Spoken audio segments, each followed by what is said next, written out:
পিতৃপক্ষের অবসান, দেবীপক্ষের সূচনায় বুধবার মহালয়ার পূর্ণ সকালে বড়জোড়া সংলগ্ন দামোদর নদীতে অসংখ্য মানুষ প্রয়াত পিতৃপুরুষের উদ্দেশ্যে তর্পণে অংশ নিলেন। বছরের বিশেষ এই দিনটিতে প্রয়াত পিতৃপুরুষদের স্মরণ করা হয়। অনেকে মনে করেন এই বিশেষ দিনেই তারা মর্তলোকে ফিরে আসেন, তাই তাদের প্রতি তর্পণের মাধ্যমে শ্রদ্ধা নিবেদন করা হয়।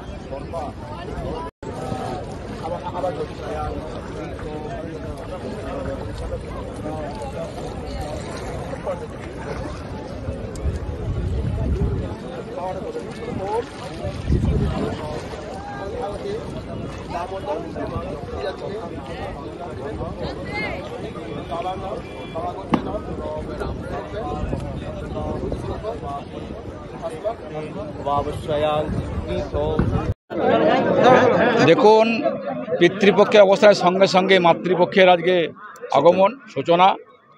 প্রতি বছর আমরা এই ঘাটে আমাদের কার্যকর্তা মা বাবার জন্য তর্পণ করতে আসি।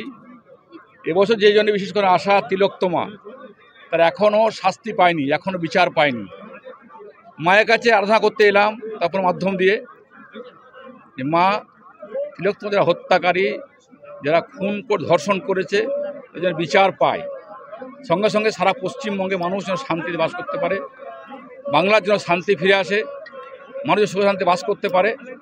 এই কারণে আজকে বিশেষ করে তিলোত্তমার যে ধর্ষণ খুন তার বিচারের জন্য আজকে আমরা তর্পণ করতে এসেছি।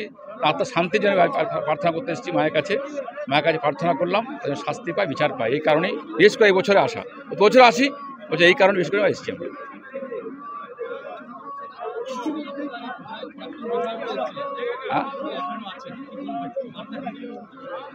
বাঙালির মিলন ক্ষেত্র, 12 মাসে 13 উৎসব, সমস্ত মানুষ আসবে, এটাই তো হওয়া উচিত।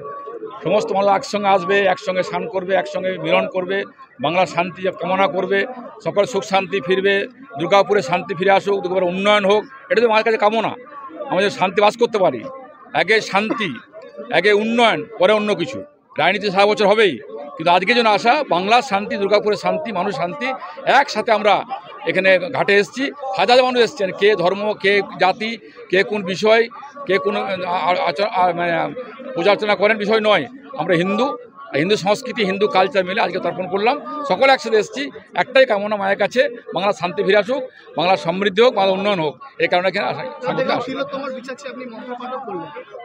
অবশ্যই এখনও তিলোত্তমার বিচারের জন্য সারা ভারতবর্ষের মানুষ, বাংলার মানুষ, পৃথিবী জুড়ে আন্দোলন চলছে, এখনও বিচার পায়নি। তাই তিলোত্তমার শান্তি, তিলোত্তমার বিচার যদি পায়, প্রকৃত দোষী যারা এখনও ঘুরে বেড়াচ্ছে তার শাস্তি যেন পায়, তার জন্য আজকে তর্পণ করতে আসা।